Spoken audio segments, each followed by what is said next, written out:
Hey, what's going on, everyone? James9Numbers here, and welcome to a short series that I've decided to create because I felt like it.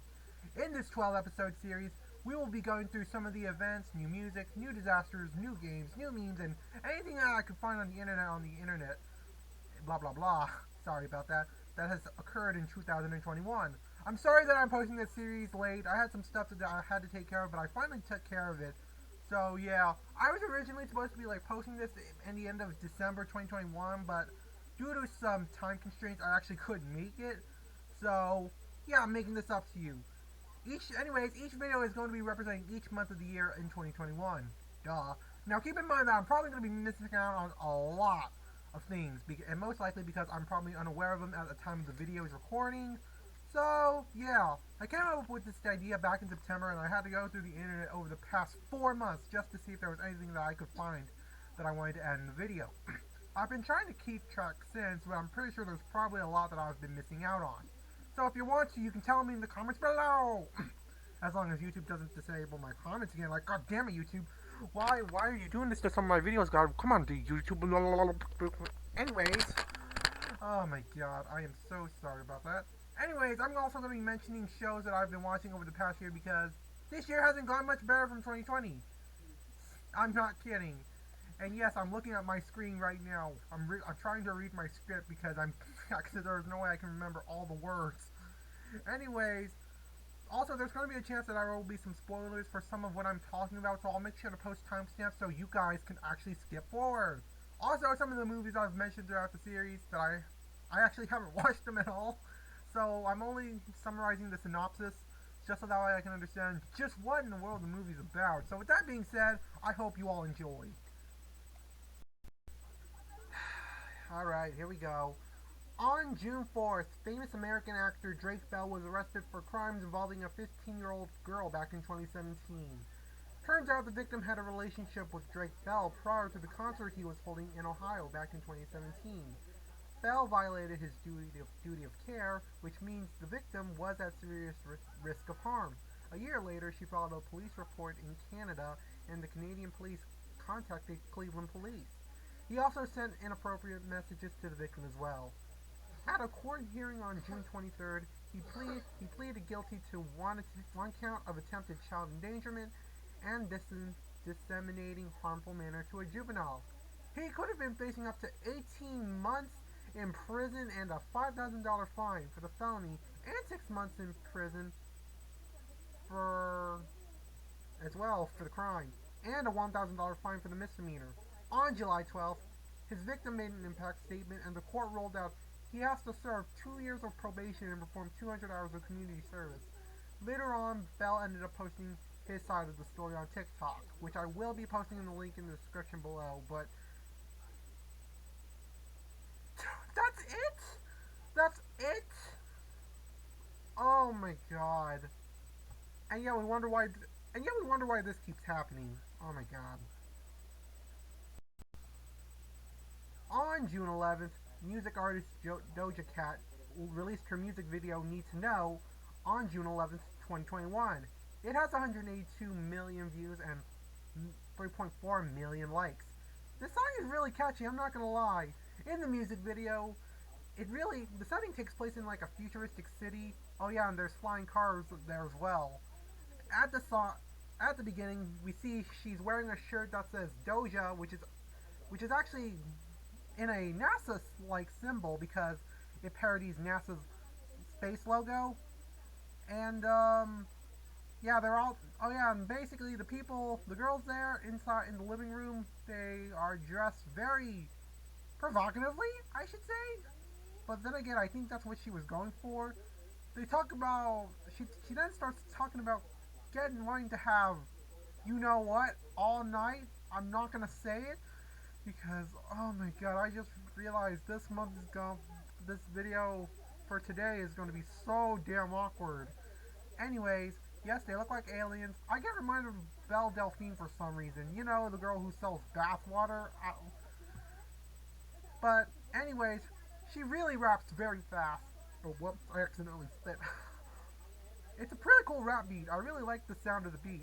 She should really keep it up. But, yeah, there's also some basic math in the song, apparently. and I don't know why, but she did. But then later on in the music video, they continue singing in a flying car, and then they go to a bar, and then once they enter the bar after like a camera sees them go in, they start dancing, and Doja finds someone to dance with. Yeah, she still talks about being sexual and flexible. Yeah, she wants the D. She even emphasized it so many times, even referencing a friend as well as evidence for her claim. Oh yeah, and also choking and biting were also mentioned as well. Oh my god. Oh yeah, and meanwhile there were like random switch scenes about with a red couch with her and her boyfriend. I'm guessing it was weird. And then at the end of the music video, she basically tells him a secret, and then his eyes begin to glow. Honestly, yeah, that kind of summarizes it. Yes, I actually put up like a Word document, lists like lists every minor detail that I found interesting, and thought, hey, why not? But yeah, if you don't put it in, if I didn't put it in, I didn't. Sorry, I didn't. I'm sorry. Yeah, I did not put this part in a complete script. So yeah, that's why you're seeing me stumble with my words right now. So yeah, moving on. On June 12th, there was a boxing match event that was between YouTubers and TikTokers to see who was better. Yeah, oh yeah, and this was hosted by Austin McBroom from the Ace family.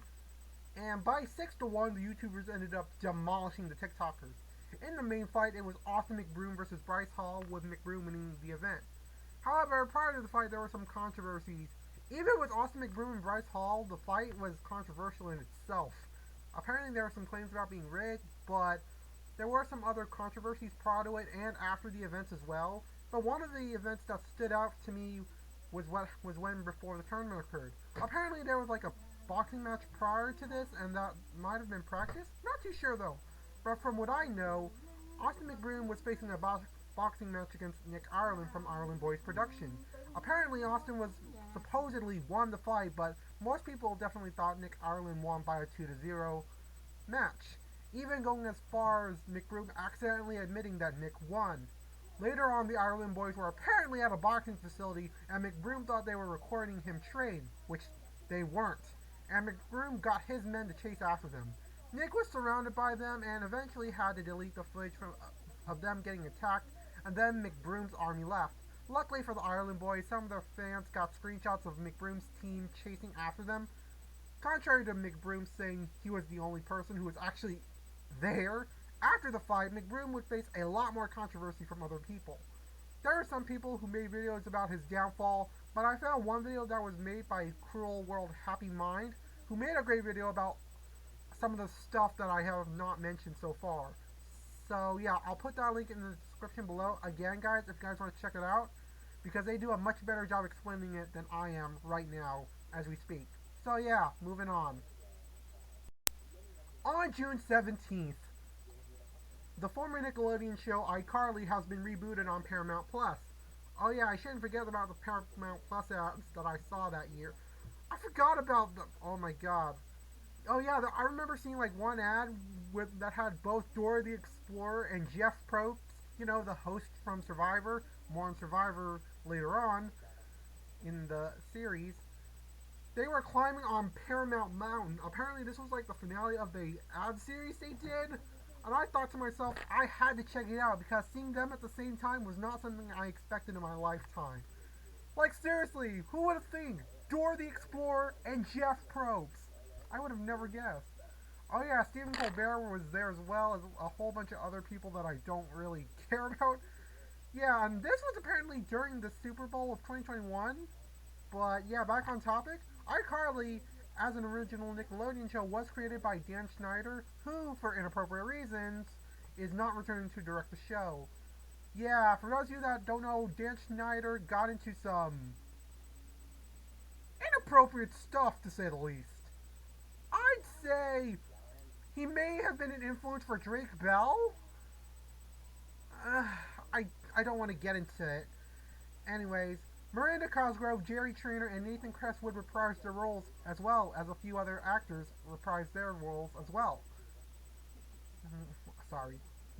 Jeanette McCurdy, who played as Sam, chose not to return as she retired from acting and faced some other problems during her time with iCarly. Noah Monk also didn't return due to his love-hate relationship with the show, and has said that he doesn't want to portray his character as Gibby anymore. For the plot, Carly Shay gets dumped by her boyfriend, and they go on to make their own web series. Not to be outdone, Carly revives her old show, iCarly, with the help of her brother and friends, which does pretty well. And I think they're doing it on, what I guess, a parody of YouTube? I'm guessing? YouTube streaming, because YouTube is more popular. Anyways, the episodes are them going on with their own adventures, like the original series. Yeah, there was only like one season, but it was renewed for a second season. So yeah, if you liked iCarly and you want to see a more age appropriate, more mature iCarly, well, lucky for you, there's that now. So yeah, moving on. At the same day, Juneteenth was passed as an official federal holiday under the Juneteenth National Independence Day Act. In the U.S. House of Representatives, only 14 Republicans voted against the bill.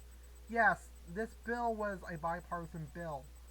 The U.S. Senate passed the bill unanimously, which makes sense since this bill had sponsors from both major political parties.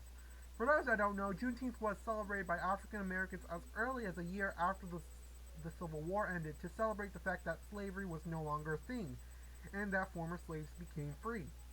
People set up events to celebrate the end of slavery and the freedom of African Americans. However, Juneteenth temporarily declined for decades due to the rise of Jim Crow laws in the South, which at the time were mostly held by Democrats, and World War II. Juneteenth eventually gained steam again during the Civil Rights era. Soon, Juneteenth was eventually passed by the Texas state legislature, and then the rest is history, with the protests and Black Lives Matter and all that. So yeah, Juneteenth is now a federal holiday, and yeah. On June 18th, a Disney Plus film called Luca was released in the US. The story revolved around Luca Pagura, a young kid who is a sea monster who lives outside of an Italian city with other fish, or mermen, or mermaids, or whatever. Despite his parents telling him not to, he goes on land and becomes a human with his friend Alberto. Luca has to keep his identity a secret so that people don't find out who he really is. There's also a triathlon consisting of swimming, laps, eating pasta, and biking around to win prize money. Of course pasta is on there. Apparently he exposes his identity, and the supposed moral of the story is that not all sea monsters are bad. Yeah, I'm sorry the summary is short, but that's all I could find, really. Then again, my usage of sources tend to vary on each event. Some I only use one source, such as in this one, so it may not be the most best way of explaining it, but you guys, I think you guys can get the idea. Oh yeah, and that girl made by what's her face, Gaming Sis, apparently used that character as her profile picture. I don't know why, but you know what? Enough about Gaming Sis. Moving on. On June 22nd, the New York City held its mayoral primaries to see who would become the next mayor. For those of you that don't know, Mayor Bill de Blasio, who I'm pretty sure ran for president back in 2020, was term limited, so he could not seek a third term. Oh yeah, and by the way, apparently it was popular to hate on Bill de Blasio, which makes me wonder who the hell voted for him?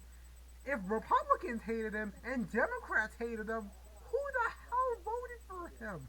Why? What was their process? What was their brain functioning thinking? Like, oh my god. Why would you vote for someone you hate? Because, other parties, scary.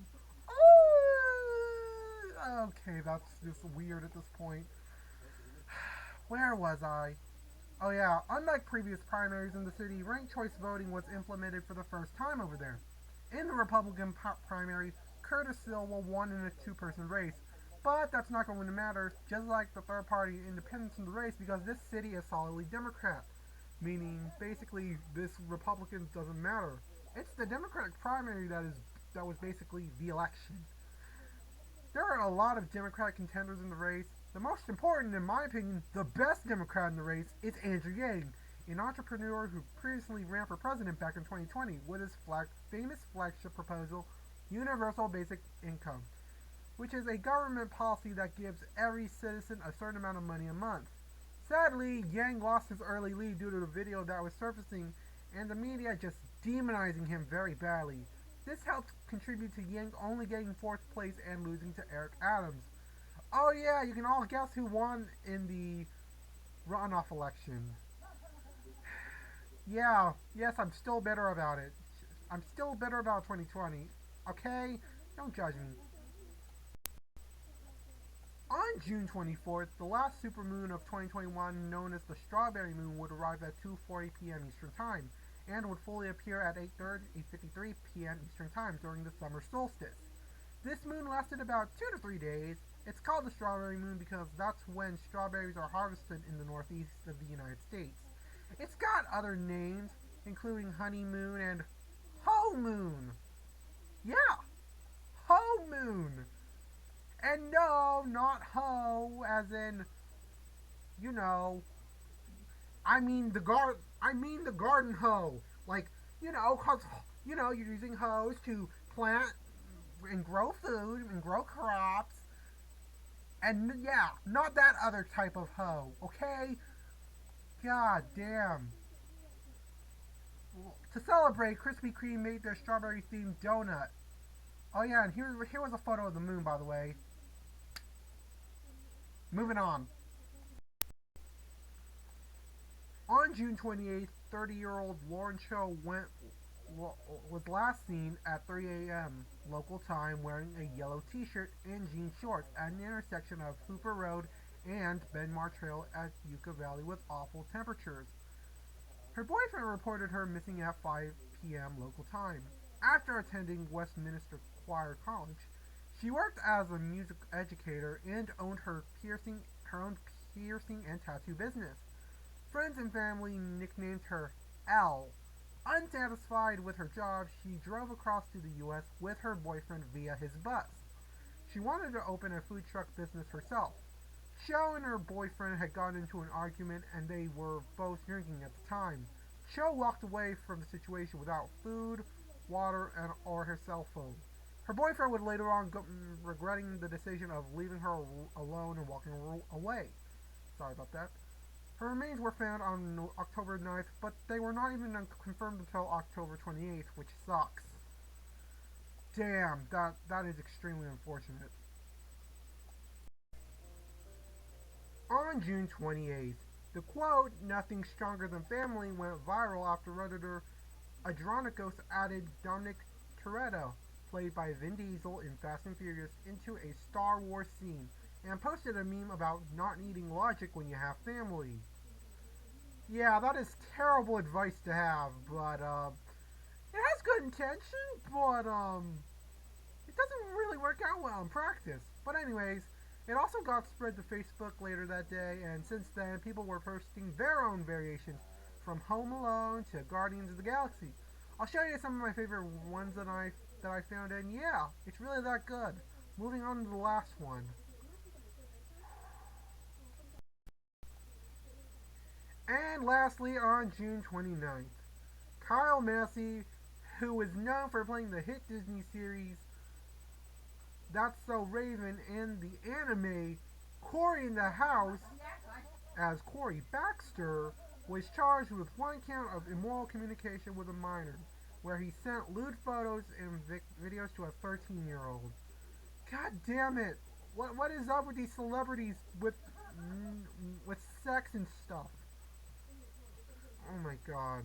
He was sued on this back in 2019. They first met when the victim was 4 years old, because she was interested in a career in the entertainment industry. That's really messed up what he did. Apparently she was interested in a role for a reboot of Cory in the House back in 2018. There was a reboot. Yeah, there was supposed to be a reboot. She is suing Massey for $1.5 million, and he failed to show up at his arraignment. Massey denies all of this, even saying that he was forced to cooperate or else he would lose his career. Yeah, apparently that's what he said. So, yeah. Alright guys, anyways, that's it for the video. As always, yeah, that was rough indeed. I hope you all enjoyed the video, and I can't believe I'm halfway done with this series. I know I missed out on a lot as always, and I probably messed up some words here or there, so feel free to put that in the comments below, and until next time, take care. Peace out. Time for the bloopers. On June 11th, a music artist named Doja Cat released her song Need to Know. On June 28th, 30-year-old Lauren Cho was last seen at 3 a.m. wearing a yellow t-shirt and jean shorts at an intersection of Hooper Road and Benmar Trail at Yucca Valley with awful temperatures. Her boyfriend reported her missing at 5 p.m. local time after attending Westminster. Okay, no. On June 28th, 30-year-old Lauren Cho went